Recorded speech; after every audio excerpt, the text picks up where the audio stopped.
My wife's phone rang. I answered thinking it was work. A man whispered, "You left your underwear here again." I stayed silent. He giggled, "I love you so much." I quickly ended the call. The voice? It wasn't a stranger. It was family. You know how they say life can change in an instant? Yeah. Well, whoever came up with that gem of wisdom clearly had a crystal ball, because mine went from suburban dad bliss to Jerry Springer episode faster than you can say plot twist from hell. There I was doing what every red-blooded American husband does on a Tuesday evening, standing at the kitchen sink like some domesticated caveman, scrubbing the remnants of our family dinner off plates that cost more than my first car. The kids had demolished their mac and cheese like tiny Vikings, leaving behind a battlefield of orange cheese dust and the kind of mess that makes you question your life choices. But hey, that's parenthood for you. Equal parts joy and wondering why you didn't invest in paper plate stock. My wife Sarah had bounced out about 20 minutes earlier, muttering something about needing milk and bread from the store. Classic grocery store run that somehow always turns into a 2-hour expedition involving organic kale, artisanal sourdough, and whatever Pinterest told her we absolutely couldn't live without this week. She'd left her phone sitting on the granite counter like it was radioactive waste, which let me tell you should have been my first red flag. Sarah and her iPhone had a relationship more committed than most marriages. The woman checked that thing more often than a teenage girl stalking her crush's Instagram. So there I am, elbow deep in sudsy water when her phone starts buzzing like an angry wasp trapped in a jar. The caller ID just showed a number, no name, no photo of some soccer mom from the PTA or her sister calling to complain about her latest dating disaster. Just digits, cold anonymous digits that somehow felt wrong from the get-go. Now, normally I wouldn't touch Sarah's phone with a 10-foot pole. Not because I'm some saint or anything, but because the last time I accidentally answered it, I got stuck in a 40-minute conversation with her cousin about her cat's digestive issues. Trust me, there are some things you can unhear and Whisker's bowel movements top that list. But something about this call felt different. Maybe it was the persistent buzzing, or maybe it was that little voice in the back of my head. You know, the one that usually tells you not to eat gas station sushi or trust politicians. Whatever it was, I found myself drying my hands on the dish towel and reaching for the phone. "Hello," I said, trying to sound casual, like I answered my wife's phone all the time instead of treating it like it might explode if I looked at it wrong. What came next wasn't the cheerful voice of Sarah's book club asking about next week's meeting, or her boss wondering if she could cover an extra shift. No, what I heard was a man's voice, low and intimate, dripping with the kind of familiarity that made my stomach drop, like I just missed the last step on a flight of stairs. "You left your underwear here again." The words hit me like a freight train loaded with WTF. My brain did that thing where it tries to process information that doesn't compute, like when you see a stop sign that's blue instead of red. This had to be a wrong number. Had to be, because the alternative was that some dude was talking to my wife about her underwear, and that thought made me want to punch something expensive. But then came the soft giggle, not a nervous laugh or an oops, wrong number chuckle. This was the kind of laugh that said secrets, that said inside jokes, that said things I really didn't want to think about. It was followed by 3 little words that might as well have been delivered by a wrecking ball to my chest. "I love you so much." My grip on the phone tightened until I thought the screen might crack under the pressure. My ears were burning like someone had set them on fire, and I could feel my pulse hammering in my temples. The voice on the other end and wasn't done either. There was more something about missing her, about when they could see each other again, about how he couldn't wait to hold her. I hung up, just straight up ended the call like I was hanging up on a telemarketer trying to sell me extended car warranties. But unlike those calls, this one didn't leave me feeling victorious. Instead, I stood there staring at Sarah's phone like it had just grown fangs and started hissing at me. The device sat there on the counter, innocent as a sleeping baby, giving no indication that it had just delivered the kind of news that makes grown men question everything they thought they knew about their lives. The screen went dark, but I kept staring at it, waiting for it to ring again, dreading that it might, hoping that it wouldn't. My mind was racing faster than a NASCAR driver on Red Bull. This had to be a mistake. Had to be. Maybe it was a prank call. Maybe it was some kid with too much time on his hands and a sick sense of humor. Maybe it was a wrong number and some poor bastard somewhere was wondering why his girlfriend wasn't answering her phone. But deep down in that place where your gut lives and tells you uncomfortable truths you don't want to hear, I knew better. The voice wasn't that of a stranger. It wasn't some random dude who dialed the wrong number. No, this voice had something that made my blood run cold. Familiarity. Not just the familiarity of someone Sarah knew, but someone I knew. The inflection, the way he said certain words, even that damn laugh, they all triggered something in my memory that I wasn't ready to face. I set the phone down carefully like it might explode if I moved too fast. My hands were shaking and I realized I was holding my breath. The kitchen suddenly felt too small, too quiet, too normal for what had just happened. The half-washed dishes in the sink, Chloe's drawing stuck to the refrigerator with magnets shaped like farm animals. The grocery list Sarah had written in her neat handwriting. Everything looked the same, but nothing would ever be the same again. That's when it hit me like a punch to the gut. I was standing in my own kitchen, in my own house, holding my own wife's phone, and I just heard another man tell her he loved her. The American dream had just turned into the American nightmare, complete with a soundtrack of my own heartbeat drowning out the hum of the refrigerator. You know what they say about sleeping dogs? Well, whoever came up with that brilliant piece of wisdom clearly never had their entire world flipped upside down by a phone call. Because let me tell you, when you suspect your wife is cheating on you with your own flesh and blood, sleep becomes about as elusive as finding a decent pizza in a gas station. That night, I lay in bed next to Sarah like I was sharing a mattress with a complete stranger, listening to her breathe, and wondering how long this had been going on right under my nose. She slept like a baby, the kind of peaceful, guilt-free slumber that apparently comes with being a world-class actress. Meanwhile, I was staring at the ceiling like it held the answers to life's greatest mysteries, my mind running through scenarios that would make a soap opera writer jealous. Every little sound she made, every shift in her breathing, every unconscious movement had me analyzing like I was some kind of bedroom detective. When morning finally crawled around, and trust me, it took its sweet time, I decided to channel my inner Sherlock Holmes. Not the brilliant deduction part, mind you, but the obsessive investigation part. If Sarah was playing games, then two could play that particular sport. Time to test the waters and see just how deep this deception went. I started small, like a fisherman testing the current before casting the big line. Over coffee and toast that tasted like cardboard mixed with betrayal, I threw out some casual questions. You know, the kind of innocent spousal interrogation that happens in kitchens across America every morning, except usually it's about who forgot to take out the trash, not who's sleeping with the enemy. So, what's your day looking like? I asked, watching her face over my coffee mug like I was studying for a final exam in advanced detection. She rattled off her usual routine. Work, grocery store again, because apparently we were always one banana away from starvation. Maybe lunch with her sister. All delivered with the kind of casual confidence that made me wonder if she'd been practicing in the mirror. Her eyes never quite met mine, though. That was new. Sarah had always been the type to maintain eye contact during conversations. Even when she was telling me about her day at the DMV or describing some reality TV drama, I couldn't care less about lunch with Jennifer. I pressed, naming her sister like I was testing a theory. Haven't seen her in a while. How's she doing with the divorce? Oh, you know, Jin, Sarah said with a laugh that sounded just a fraction too forced. Still trying to decide if she wants to take Derek for everything he's worth or just half of everything he's worth. She was good. I'll give her that. The response was perfectly Sarah, complete with the kind of casual sister gossip that usually made my eyes glaze over. But there was something off about the timing, like she paused for just a millisecond too long before answering. Or maybe I was becoming one of those paranoid husbands who sees conspiracy theories in their wife's breakfast choices. Throughout the day, I found myself becoming the kind of guy I used to make fun of, checking her location on the Find My Friends app like some kind of digital stalker, noting when she was online versus when she said she was in meetings, mentally cataloging every detail that seemed even slightly out of place. It was exhausting and pathetic and necessary all at the same time. The real test came that evening when our 6-year-old daughter Chloe was at the kitchen table, tongue sticking out in concentration as she worked on her math homework. Addition and subtraction problems that seemed laughably simple compared to the emotional calculus I was trying to figure out in my own head. There's something beautifully innocent about watching a kid struggle with what's 7 plus 5 when you're sitting there trying to solve what's marriage plus betrayal divided by family dysfunction. Sarah's phone buzzed on the counter, the same counter where it had delivered yesterday's bombshell. This time though, I was ready. I watched Sarah's reaction like a hawk studying a mouse, looking for any telltale signs of guilt or excitement or whatever emotion people feel when their secret lover sends them a text. She glanced at the phone and for just a split second, I swear I saw something flicker across her face. Not quite a smile, not quite relief, but something. Then she looked at me, caught me watching her, and that something vanished faster than free samples at Costco. Work, she said, holding up the phone like it was evidence in her defense. Steve wants to know if I can cover the morning shift tomorrow.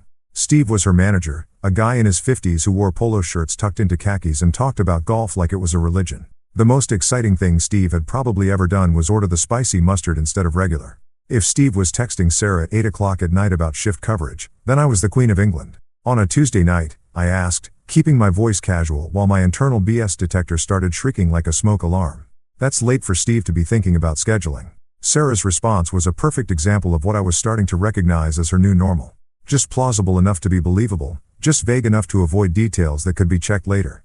You know how he is about planning ahead, she said with an eye roll that would have won her an Emmy if this was a performance. Plus, Janet called in sick and he's probably panicking about coverage. She texted back quickly, her fingers moving across the screen with the kind of practiced efficiency that comes from frequent use. Then she set the phone face down on the counter. Another new habit I'd started noticing.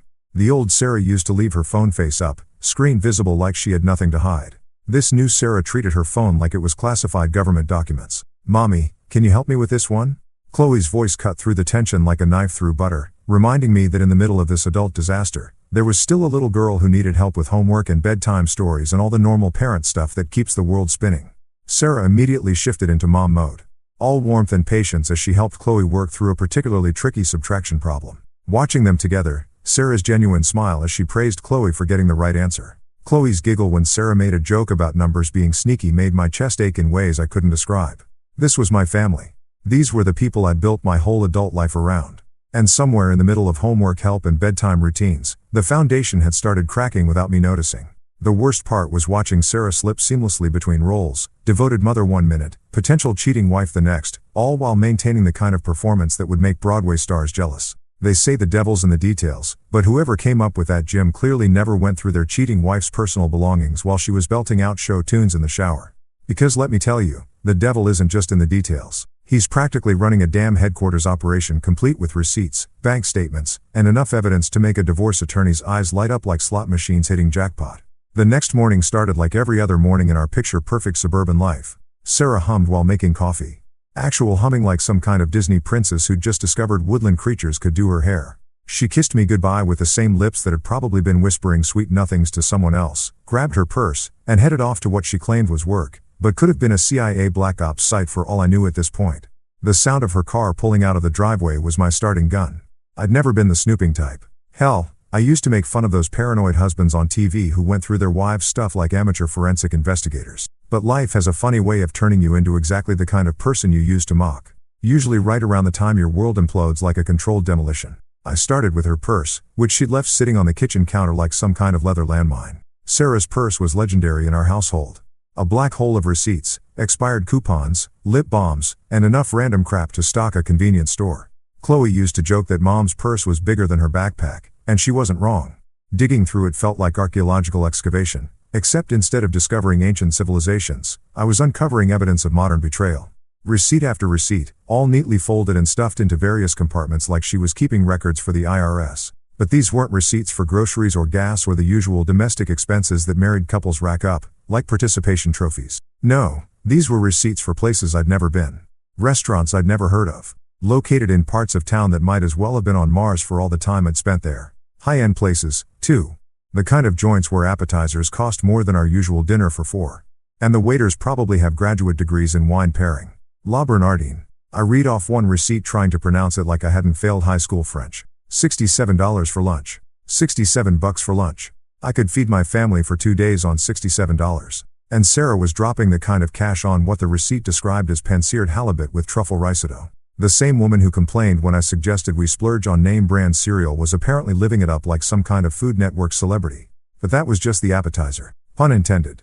The main course came when I found the hotel receipts tucked away in a side pocket like dirty little secrets. Not just any hotels either, but boutique places downtown with names like the Metropolitan and Harborview Suites. Places that charge by the hour what we spend on groceries by the week. My hands started shaking as I read the dates. Business trips that I remembered her taking, overnight conferences that had seemed perfectly legitimate at the time. Except now I was looking at evidence that these conferences involved room service champagne and Egyptian cotton sheets instead of PowerPoint presentations and continental breakfast. The kicker, some of these receipts were signed by someone else. Not Sarah's neat, careful signature that I'd seen on birthday cards and mortgage documents, but a man's handwriting. Sloppy, confident strokes that spelled out a name I recognized from family Christmas cards and wedding invitations. Marcus, my own goddamn brother. Seeing his name on those receipts was like getting punched in the gut by reality wearing brass knuckles. This wasn't some stranger sweeping my wife off her feet with romantic dinners and luxury hotels. This was my brother, the same guy who used to give me wedgies and steal my lunch money, who'd borrowed $5,000 from me last year to get back on his feet after his own divorce. I moved on to her dresser, rifling through drawers that used to be off limits, not because they were forbidden, but because they were boring. Underwear, socks, the usual collection of female necessities that I'd never paid attention to because, frankly, my wife's sock drawer wasn't exactly riveting entertainment. But now everything was evidence. I found a jewelry box tucked away behind her winter sweaters. Not the jewelry box that sat on top of the dresser with the rings and necklaces I'd given her over the years, but a smaller one hidden away like contraband. Inside was a bracelet I'd never seen before. Delicate and expensive looking with a charm that had an inscription too small to read without squinting. M+S forever. M+S Marcus plus Sarah. Forever. I wanted to throw the damn thing across the room, but instead I just sat there on the edge of our bed. The bed we'd picked out together. The bed where we'd conceived our daughter. The bed where we'd had countless conversations about our future, holding evidence of my wife's affair with my brother like it was radioactive waste. The financial records were stored in a filing cabinet in what Sarah optimistically called our home office, but was really just a spare bedroom with a desk and a computer that we used to pay bills and store Christmas decorations. Sarah was meticulous about record keeping, a trait I'd always appreciated during tax season, but now made my investigation embarrassingly easy. Bank statements going back months told a story that made my chest tighten with each page. Regular withdrawals, always in cash, always in amounts that wouldn't trigger any automatic alerts, but were too large to be lunch money. Monthly transfers to an account I didn't recognize, labeled simply as personal expenses in Sarah's neat handwriting. But the real smoking gun was buried in a folder marked miscellaneous because apparently that's where you file evidence of your secret life. Transfer records to an account under Marcus' name. Not loans, not gifts, but regular payments with memo lines that made my blood run cold. Hotel expenses, dinner reimbursement, weekend getaway. My wife wasn't just having an affair with my brother. She was financing it using our joint savings, money we'd set aside for Chloe's college fund and family vacations to pay for romantic rendezvous with the man who'd stood up at our wedding and toasted our eternal happiness. You know that moment in horror movies when the protagonist knows they should run, but instead they creep deeper into the haunted house. Well, turns out real life has its own version of that scenario, except instead of ghosts and demons, you're dealing with text messages and phone logs that are about to destroy everything you thought you knew about your marriage. And just like those movie characters, I knew I should stop digging, should preserve what little sanity I had left, but I couldn't help myself. I needed to see how deep this rabbit hole went, even if it led straight to hell. Finding the paper trail had been like discovering the tip of an iceberg. Impressive and damaging, sure, but I had this sinking feeling that the real wreckage was still hidden beneath the surface. The smoking gun, the absolute proof that would turn my suspicions from paranoid husband territory into cold, hard, divorce court-ready evidence, was sitting right there in Sarah's phone. The same phone that had started this whole nightmare, now taunting me from the kitchen counter like some kind of digital Pandora's box. The opportunity came when Sarah announced she was taking a shower. One of those luxurious 20-minute affairs that involved enough steam to rival a sauna and more beauty products than a department store cosmetics counter. She'd left her phone charging on the nightstand, face down as usual, like it was trying to hide from me. My heart was pounding like I was about to defuse a bomb instead of just checking my wife's text messages. Funny how betrayal turns you into a criminal in your own home, skulking around like some kind of domestic spy while your daughter watches cartoons downstairs and your wife scrubs away whatever guilt she might actually feel about destroying your family. I picked up the phone with hands that were shaking worse than a paint mixer at Home Depot. Sarah had never been big on security. Her passcode was Chloe's birthday because apparently she thought potential phone thieves wouldn't be able to guess that the woman with family photos plastered all over her lock screen might use her kid's birth date as a password. Under normal circumstances, her trusting nature was one of the things I loved about her. Right now, it was making my investigation easier than it had any right to be. The phone unlocked on the first try and I was immediately hit with a wall-up of notifications that made my stomach drop like a stone thrown off a bridge. Missed calls, unread texts, voicemails, all from numbers I didn't recognize and some that I did. But it was the messaging app that really caught my attention, showing preview texts that made my blood run cold, even in their truncated form. Can't wait to see you again. Last night was incredible. When can we? I opened the Messages app like I was handling live explosives, half expecting the phone to burst into flames or start screaming accusations at me. What I found was worse than anything I'd imagined during my sleepless night of paranoid speculation. Deleted conversations, lots of them. Sarah had been cleaning house, wiping away evidence like she was some kind of digital janitor. But here's the thing about technology. It's both a blessing and a curse. Sure, she could delete the conversations, but she couldn't delete the fact that they'd existed in the first place. The phone kept records, little breadcrumbs of digital infidelity that painted a picture clearer than any Renaissance masterpiece. Thread after thread of deleted conversations, all with the same contact. No name, just a number, but a number I was starting to recognize from all those missed calls and hotel receipts. The timestamps told their own story. Late night texts when I was sleeping next to her. Afternoon messages sent during her lunch breaks. Early morning exchanges that happened while I was making coffee and packing Chloe's school lunch. But Sarah wasn't quite as tech-savvy as she thought she was because buried in the drafts folder, that digital graveyard where unfinished thoughts go to die, I found the mother lode, messages she'd typed but never sent, like a diary of her affair written in real time. I can't keep lying to him like this. What if he finds out about us? I feel terrible, but I can't stop. And then the one that made my knees weak and my vision blur around the edges. Marcus, I think I'm falling in love with you, Marcus. There it was, spelled out in black and white. No room for interpretation or wishful thinking. Not some random coworker or mysterious stranger, but my own brother. The man who taught Chloe how to ride a bike, who'd helped me install our deck last summer, who'd been coming to our house for Sunday dinners and holiday celebrations while secretly planning to blow up my life from the inside.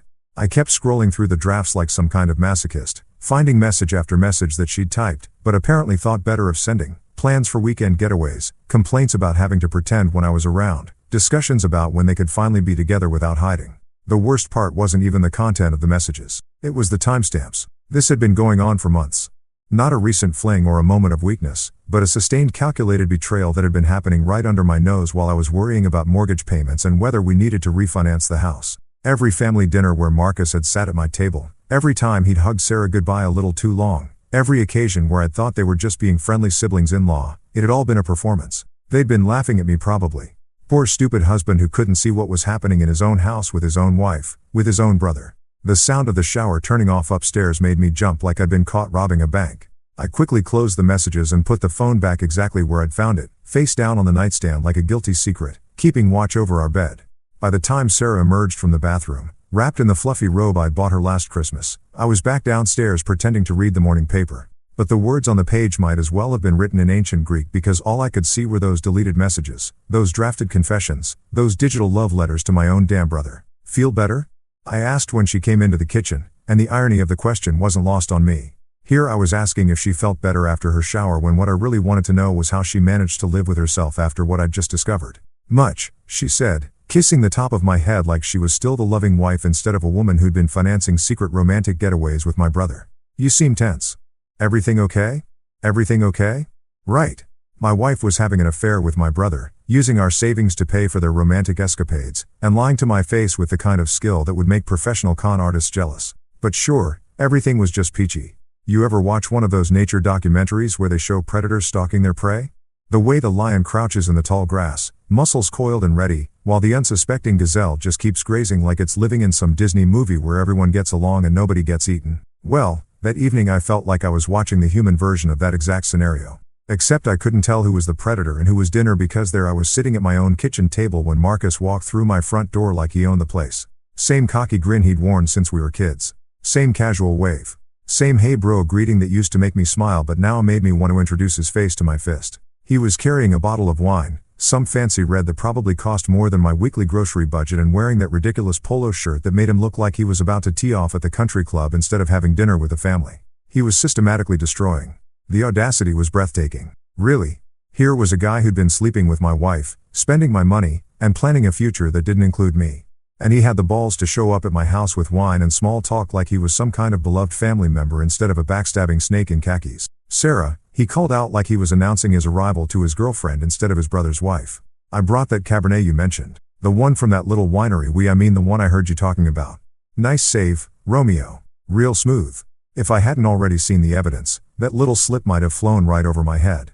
But now, I was listening to everything with the intensity of a FBI wiretap, cataloging every word, every glance, every microscopic interaction that proved what I already knew, but wasn't ready to confront yet.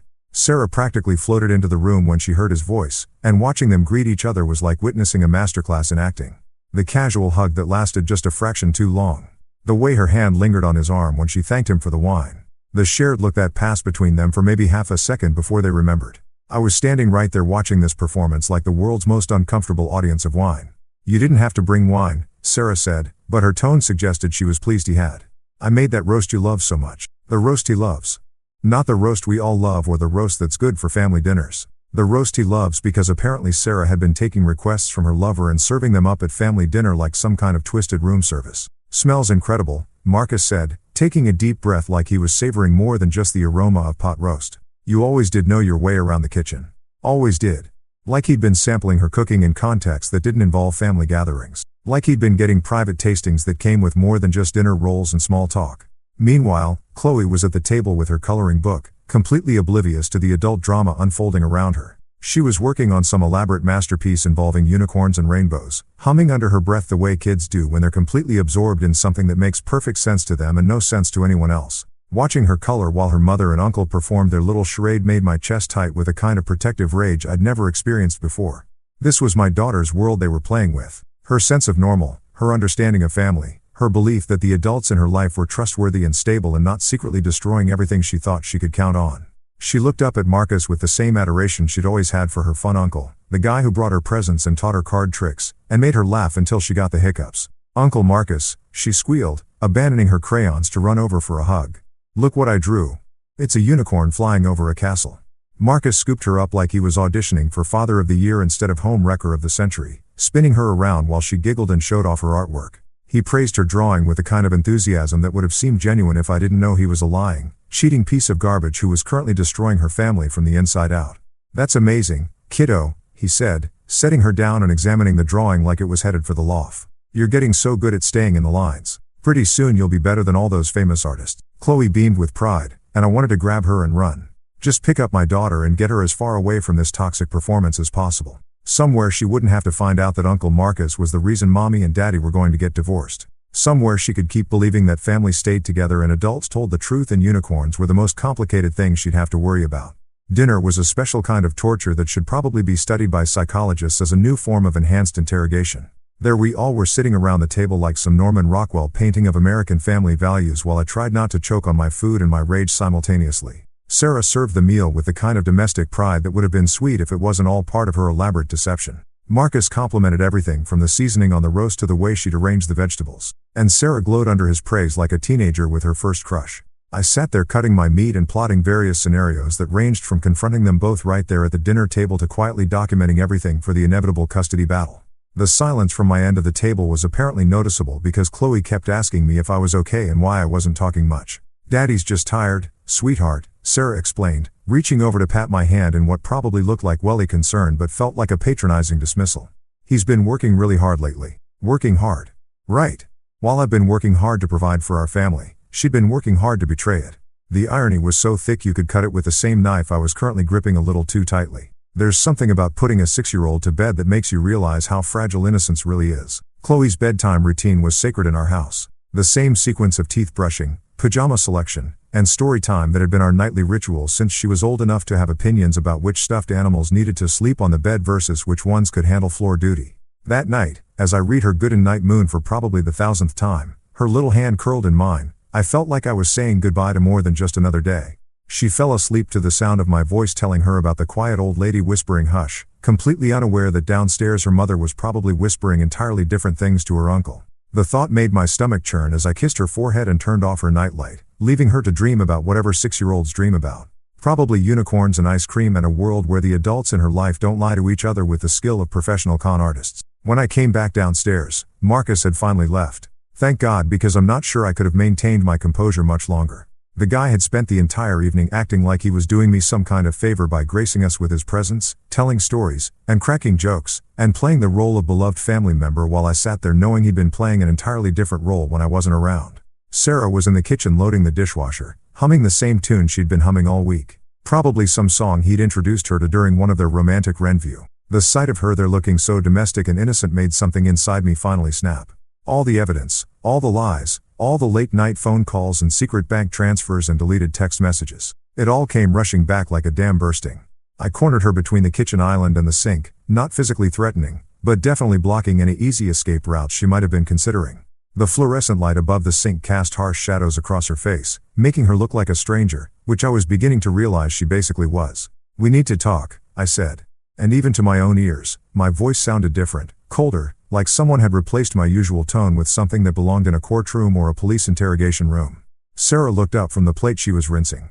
And for just a moment, I saw something flicker across her face. Not surprise exactly, but the kind of weariness that comes when you know you've been caught, but you're not sure how much the other person knows. "Sure," she said, trying to sound casual while her hands kept moving dishes around like she was rearranging deck chairs on the Titanic. "What's on your mind?" "What's on my mind? Jesus, where did I even start?"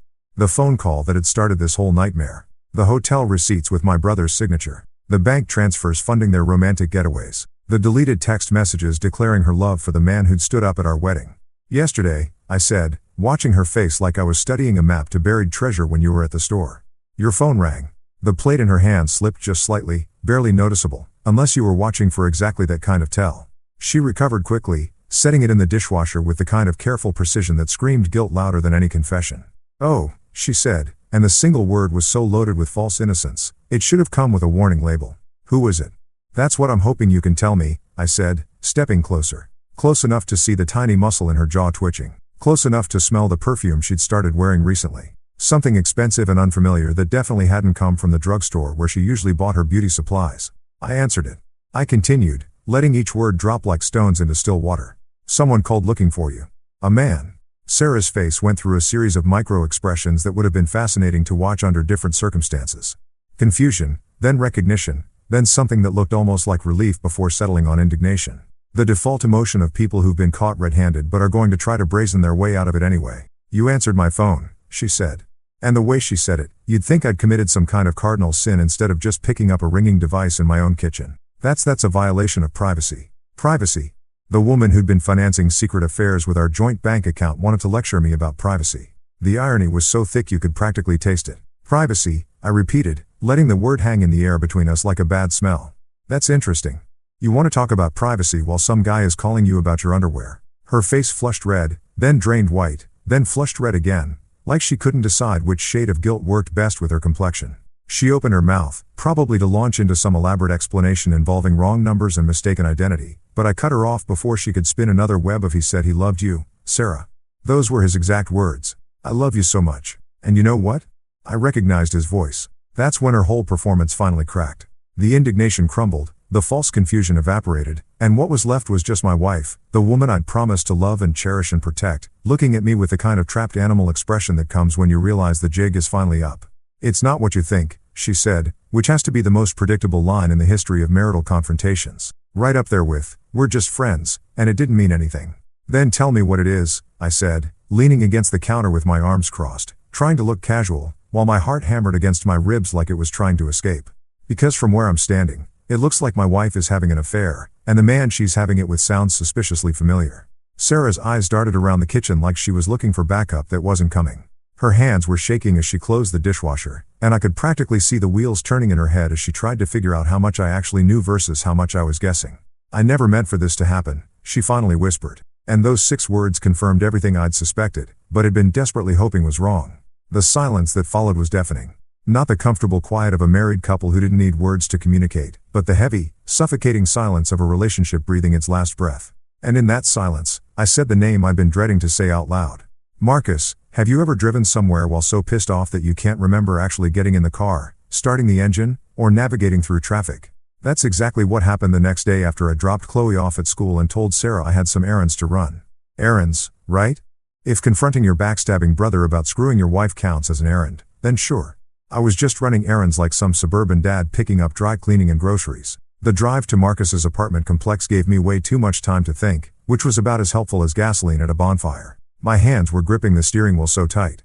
I'm surprised I didn't leave permanent fingerprints in the leather. And every red light felt like the universe was giving me more time to imagine exactly what I was going to say to the man who'd spent months systematically destroying my marriage while pretending to be my loving brother. Marcus lived in one of those trendy downtown lofts that cost more per month than most people's mortgage payments. The kind of place that screams, "I'm a bachelor with disposable income and questionable life choices." All exposed brick and floor-to-ceiling windows, probably filled with furniture that cost more than my car and had names like Barcelona chair or mid-century modern something or other. The perfect bachelor pad for a guy who apparently specialized in seducing his brother's wife with fancy dinners and expensive hotels. I'd been to his place maybe 3 times since he'd moved there after his own divorce last year. Sarah had always made comments about how stylish it was, how sophisticated Marcus had become, how different it was from our suburban house with its family-friendly furniture and Chloe's toys scattered around like colorful landmines. Now I realized those weren't just casual observations, they were comparisons. She'd been measuring our life against his and apparently finding ours lacking. The building had one of those fancy intercom systems where you had to be buzzed up. But I'd watched Marcus punch in the code enough times to remember it. Because that's the thing about family. You pay attention to the little details. You trust people with access to your life. You assume that blood means something more than just shared DNA and childhood memories. You assume wrong. As it turns out, the elevator ride to the 8th floor felt like it took about 17 hours, giving me plenty of time to rehearse what I was going to say. I'd run through dozens of scenarios during the drive over. Everything from calm, rational discussions to screaming matches that would probably get the cops called. But standing there in that expensive elevator, listening to jazz music that was probably supposed to be soothing, but just made me want to punch something, I realized that no amount of mental preparation was going to make this conversation easier. Marcus' door was at the end of the hallway behind one of those heavy wooden barriers that probably cost more than most people's monthly rent. I stood there for a moment, fist raised to knock, wondering if there was any chance I was wrong about all of this. Maybe there was some explanation that didn't involve my brother betraying me in the most fundamental way possible. Maybe those text messages were fake. Those hotel receipts were forgeries. And that phone call was some elaborate prank that had gotten way out of hand. But deep down, I knew better. The evidence was too overwhelming, too consistent, too obvious once you knew what to look for. So I knocked on that door with all the enthusiasm of a man walking to his own execution. The door opened and there was Marcus in all his traitorous glory. He was wearing one of those casual button-down shirts that probably cost more than my weekly grocery budget. The kind of outfit that says, "I'm successful and sophisticated," but really just screams, "I have terrible priorities and spend too much money trying to impress people." His hair was perfectly styled. His apartment smelled like expensive cologne. And he had that same cocky smile he'd been wearing since we were kids. The one that used to make me laugh, but now made me want to rearrange his face with my fist. "Hey, bro," he said, like I was there for a social visit instead of to confront him about destroying my family. "This is a surprise. Come on in. Want a beer? I just got this craft brew from some microbrewery in Oregon that supposedly uses hops grown in volcanic soil or some like that." Craft beer, of course, because regular beer wasn't sophisticated enough for a man who was apparently sophisticated enough to steal his brother's wife, but not sophisticated enough to feel bad about it. I stepped into his apartment without saying a word, taking in the space that had probably been the setting for God knows how many romantic encounters with my wife. The living room looked like something out of a magazine. All clean lines and carefully placed accent pieces with not a single family photo or personal touch that might suggest someone actually lived there instead of just posing for interior design photo shoots. "Nice place," I said, and even I could hear the edge in my voice. "Very intimate." Marcus was already heading toward his kitchen, probably to get those fancy beers he'd mentioned, but something in my tone must have registered because he stopped and turned around. For the first time since I'd arrived, he actually looked at me. Really looked at me. And I saw his expression change from casual brotherly welcome to something that looked suspiciously like recognition. "You okay?" he asked. And there was just enough weariness in his voice to let me know that some part of him knew exactly why I was there. "You seem a little tense." Tense, right? I was about as tense as a bowstring being pulled by the Incredible Hulk. And this was going to stand there pretending he didn't know why. "I'm fine," I said, staying right where I was instead of following him deeper into his love nest. "Just wanted to have a conversation with my brother, catch up on things, see what you've been up to lately." The fake smile on Marcus' face flickered like a TV with bad reception. He was smart enough to know that casual brotherly visits weren't really my style, especially not on a random Wednesday morning when I should have been at work. But he was also arrogant enough, or maybe just stupid enough to think he could charm his way out of whatever this was. "Well, you know me," he said with that laugh I'd heard on Sarah's phone. The one that had started this whole nightmare. Same old Marcus. Working too much, dating too little, trying to figure out what the hell I'm doing with my life. Dating too little. Jesus Christ, the balls on this guy. He was standing there talking about his dating life while he'd been systematically dating my wife for months. The sheer audacity was breathtaking in its scope. "Really?" I said, taking a step closer. "Because from what I hear, your dating life has been pretty active lately." That's when the mask finally started to slip. Marcus's casual smile froze in place like someone had hit the pause button on his performance, and I could practically see him running through possible responses in his head. Deny everything. Act confused? Double down on the innocent brother routine. "I don't know what you mean," he said, but his voice had lost that confident tone he'd been using since I walked in. Now, he sounded like someone who was trying very hard to sound casual and failing spectacularly. "Sarah's phone rang yesterday," I said, watching his face like I was studying evidence at a crime scene while she was at the store. I answered it. The color drained from Marcus's face so fast I thought he might actually faint. All that expensive styling and sophisticated posturing couldn't hide the look of a man who just realized he'd been caught with his hand in the cookie jar.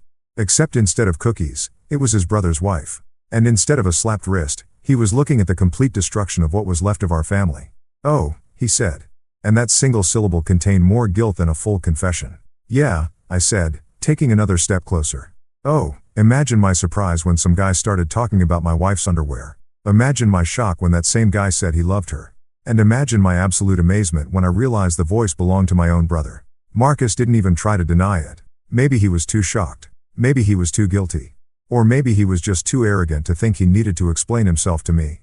Instead, he just stood there looking like a deer caught in headlights. If deer wore expensive shirts and lived in overpriced lofts and specialized in destroying their siblings' marriages, I can explain, he finally said, which had to be the second most predictable response in the history of family betrayals right after. "It's not what you think."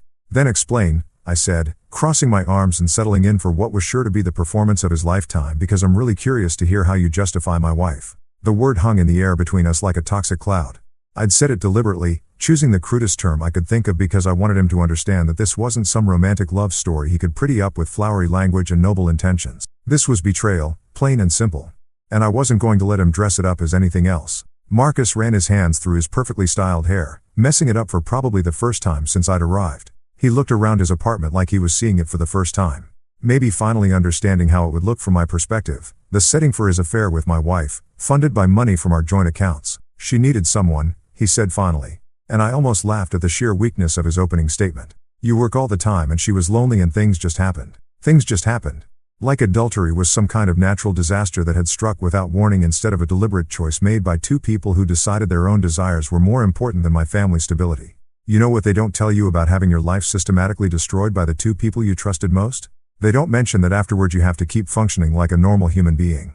You still have to go to work, pay bills, help your kid with homework, and pretend that your entire understanding of reality hasn't just been fed through a wood chipper and set on fire. It's like being expected to perform surgery while someone's hitting you in the head with a baseball bat. Theoretically possible, but not exactly optimal conditions. The drive back from Marcus's apartment was a blur of rage, betrayal, and the kind of cold, calculating fury that comes when you realize you've been played by professionals. His pathetic excuses kept echoing in my head like a broken record. She needed someone. You work too much. We didn't mean to fall in love. Didn't mean to fall in love. Like love was some kind of accident that just happened when you weren't paying attention. Instead of a choice made by two adults who decided that their feelings were more important than my family's stability. The really infuriating part was how he tried to make it sound noble, like he'd been doing Sarah some kind of favor by providing emotional support during her time of need. Emotional support, right?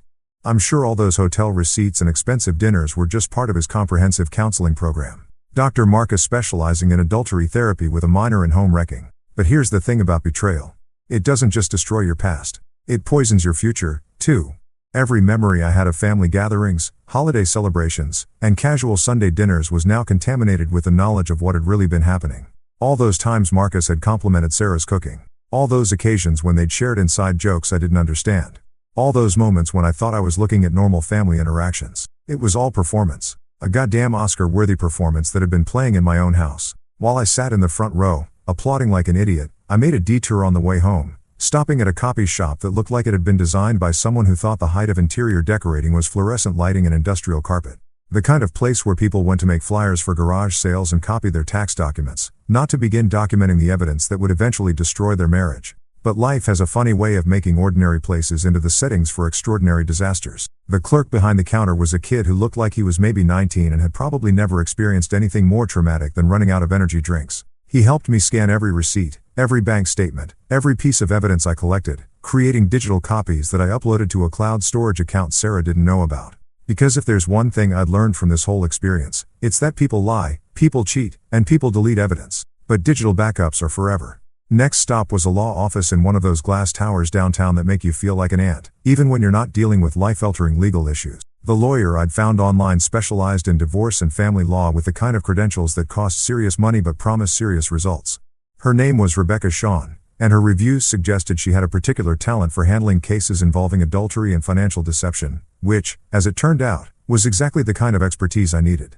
Rebecca's office was all polished wood and expensive leather, the kind of place designed to make you feel confident about spending your kid's college fund on legal fees. She was younger than I'd expected, probably in her early 40s, with the kind of sharp intelligence that suggested she'd eaten weaker lawyers for breakfast, and was already thinking about lunch. "Tell me about your situation," she said, gesturing to the chair across from her desk while she pulled out a legal pad that looked like it had seen more drama than a daytime soap opera. So, I told her everything.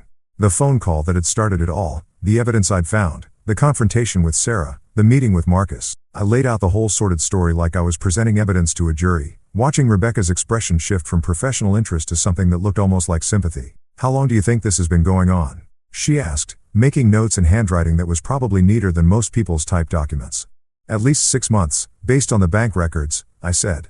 "Maybe longer." They were pretty good at covering their tracks, but not good enough, Rebecca said with the kind of smile that probably made opposing counsel nervous. "Financial records don't lie, and neither do phone logs. You've done excellent documentation work. Most people come in here with suspicions and hurt feelings. You're coming in with evidence." Evidence. It felt weird to hear my destroyed marriage described in such clinical terms, but I was learning that divorce law was all about proof and documentation and turning human disasters into billable hours. Rebecca explained the process: asset division, custody arrangements, Spousal support calculations with the kind of professional detachment that would have been comforting if she'd been talking about anyone else's life. One thing I need to tell you, she said, leaning forward with the expression people use when they're about to deliver news you don't want to hear. Washington is a no-fault divorce state.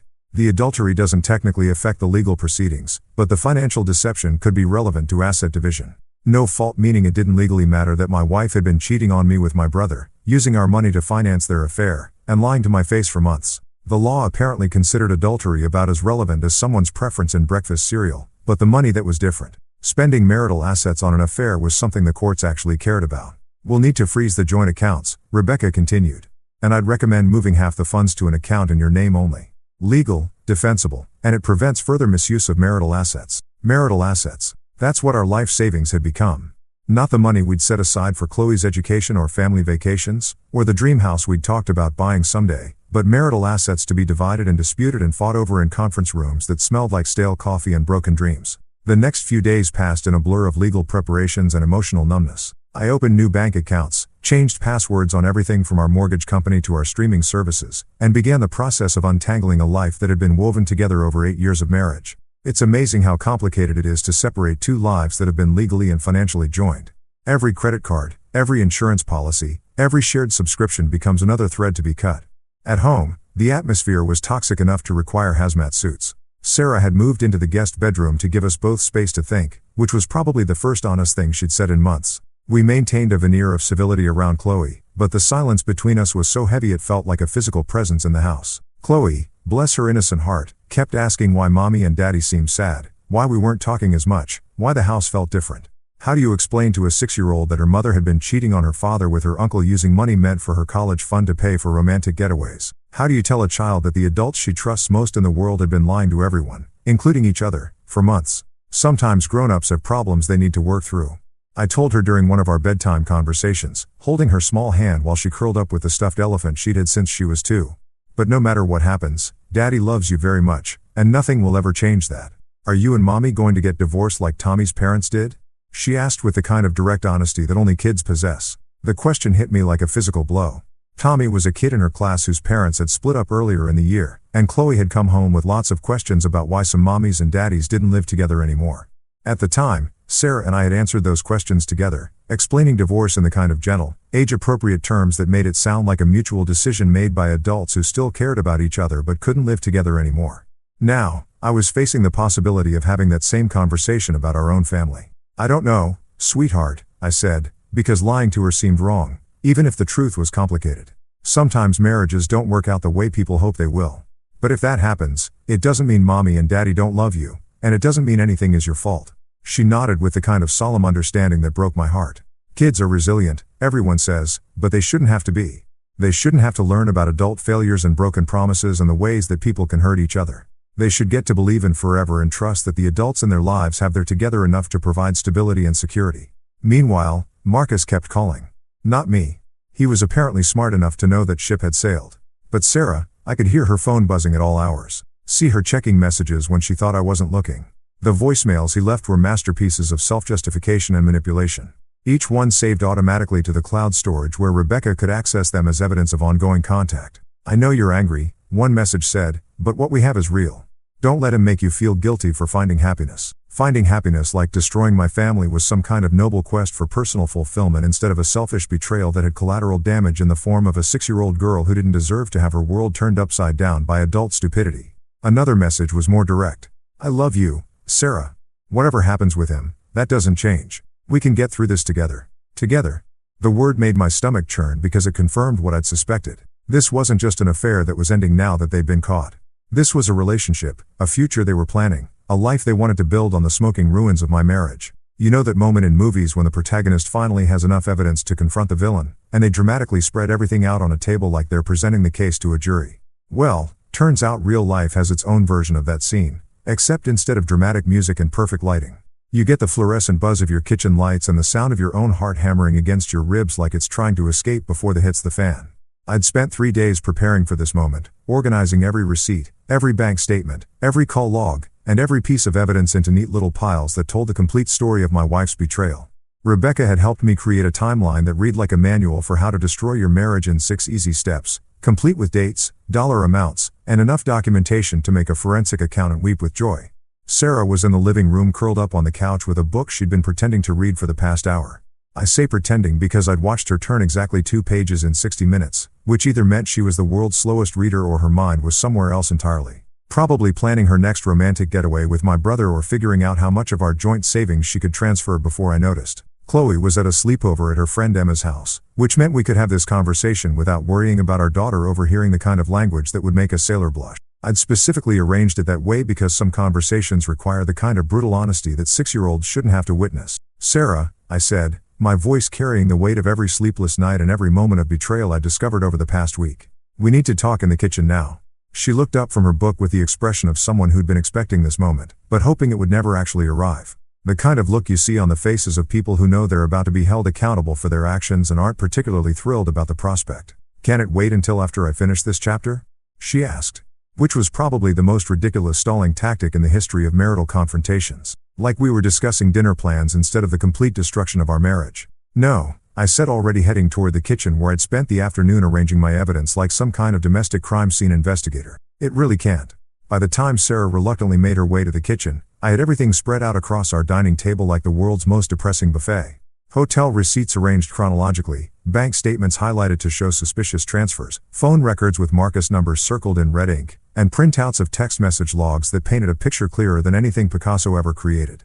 Sarah stopped in the doorway when she saw the display, her face going through a series of expressions that would have been comical under different circumstances. Shock, recognition, fear, and finally something that looked almost like relief. The expression of someone who'd been carrying a heavy secret and was almost grateful to finally put it down. "Sit," I said, pulling out a chair on the opposite side of the table from where I'd been working. Not an invitation, but a command. The kind of tone I'd never used with her before because our marriage had been built on respect and partnership and the assumption that we were on the same team. She sat, her eyes scanning the evidence spread out between us like she was looking at photographs from a crime scene, which in a way she was. These were the receipts and records and documentation of every choice she'd made to prioritize her affair over our marriage. Every decision to spend our money on romantic dinners with my brother instead of our daughter's future. "This is everything," I said, gesturing to the papers like a prosecutor presenting evidence to a jury. "Every hotel, every dinner, every bank transfer, every phone call, the complete record of your affair with Marcus." Sarah's hands were shaking as she reached for one of the hotel receipts, holding it like it might burst into flames. Her signature was right there at the bottom along with Marcus' proof that they'd been signing in together like some kind of twisted romantic couple. "How long have you known?" she asked, her voice barely above a whisper. "Since the phone call," I said. "But I've been documenting everything since then." "Did you know that adultery might not matter legally, but financial deception does? Did you know that spending marital assets on an affair is considered dissipation of assets and can affect property division?" She went like I'd slapped her. Good. She should feel uncomfortable talking about the legal implications of her choices because those choices had legal implications that went far beyond hurt feelings and broken trust. "I never meant for it to go this far," she said, which had to be the third most predictable response in the history of marital betrayals. Right after, "It's not what you think and we can work through this." "How far did you mean for it to go?" I asked, picking up one of the bank statements that showed a particularly large transfer to Marcus's account. "Was there a specific dollar amount where you planned to stop? A certain number of hotel rooms that would have been your limit?" "It's not about the money," Sarah said, which was exactly what I'd expected her to say and exactly the wrong thing to say while sitting across from thousands of dollars in evidence that it was absolutely about the money. "Really?" I said, holding up a receipt from that fancy French restaurant where they'd apparently celebrated their 3-month anniversary. "Because according to this, you spent $237 on dinner. That's more than we usually spend on groceries for a week. But it's not about the money." Sarah started crying then. The kind of tears that come when you realize you've been caught and there's no way to explain away the evidence. Not the gentle tears of someone who's genuinely sorry, but the frustrated tears of someone who's mad that their secret life has been exposed. "You don't understand," she said between soaps. "Marcus makes me feel alive again. He pays attention to me. He listens to me. He makes me feel like I'm more than just a wife and mother. More than just a wife and mother." The words hit me like a physical blow because being a wife and mother used to be something she was proud of. We used to joke about being a boring suburban family with our minivan and our mortgage and our weekend trips to Target. When had that become something she wanted to escape from instead of something she wanted to protect? "So, this is my fault?" I asked, leaning back in my chair and trying to process the idea that my wife's affair was somehow a result of my failures as a husband. "I work 50 hours a week to support this family. I come home and help with homework and bedtime stories and weekend chores, and somehow that's not enough attention. You work all the time, she said, like my job was some kind of hobby instead of the thing that paid for our house and our cars and our expensive dinners with my brother. When was the last time we went out to dinner? Just the two of us. When was the last time you surprised me with flowers or told me I looked beautiful? The questions hung in the air like accusations, and I felt something inside me snap. Not my temper, something deeper. The part of me that had been trying to understand her perspective, to find some way to make sense of her choices, to figure out how we'd gotten to this point. When was the last time you told me you loved me and actually meant it? I shot back. When was the last time you kissed me without thinking about him? When was the last time you looked at our daughter and thought about how your choices might affect her future? Sarah's tears stopped abruptly, like I'd flipped a switch. Her face hardened into an expression I'd never seen before. Defensive, angry, and completely unrepentant. Don't bring Chloe into this, she said. This is between us. No, I said, standing up and walking around the table until I was looking down at her. This stopped being just between us the moment you started spending her college fund on hotel rooms. This stopped being just between us the moment you decided that your happiness was more important than her stability. That's when my phone buzzed with a text message. Without thinking, I picked it up and glanced at the screen, expecting to see something from work or maybe a message from Emma's mom about the sleepover. Instead, it was from Marcus. A message that had obviously been meant for Sarah's phone, sent to mine by mistake in what had to be the most perfectly timed accident in the history of terrible timing. I love you. No matter what happens with him tonight, that doesn't change. We'll figure this out together. I stared at the screen for a moment, then slowly turned it around so Sarah could see the message. Her face went white as she read the words, probably realizing that her lover had just provided the final nail in the coffin of any chance she might have had of salvaging our marriage. He sent this to the wrong number, I said, setting the phone down on the table next to all the other evidence. But I think the message is pretty clear. You two have been planning this confrontation, haven't you? You've been strategizing about how to handle me finding out. Sarah didn't deny it. She just sat there staring at the phone like it was a smoking gun, which it essentially was. The final piece of evidence that this wasn't just an affair that had gotten out of hand. It was a relationship, a future they were planning, a life they wanted to build together. I want you out, I said. The words coming from somewhere deep in my chest that I didn't even know existed. Tonight, pack whatever you need for now, and I'll have the rest of your things sent wherever you want them. But I want you out of this house, away from our daughter, and out of my life. You can't kick me out, Sarah said, finally finding her voice again. This is my house, too. Actually, I can, I said, pulling out the legal documents Rebecca had prepared for exactly this scenario. Temporary restraining order based on financial abuse and emotional distress. You've got 2 hours to pack and leave and then you're not allowed back without a court order. The look on Sarah's face when she saw the official letterhead was almost worth the pain of the past week. Almost. She realized that I hadn't been sitting around feeling sorry for myself. I'd been preparing, documenting, and building a case that would protect both me and Chloe from any further damage she might try to cause. Where am I supposed to go? She asked like that was somehow my problem to solve. I don't know, I said. And for the first time in days, I felt something like peace. Maybe Marcus can figure that out. After all, he loves you so much.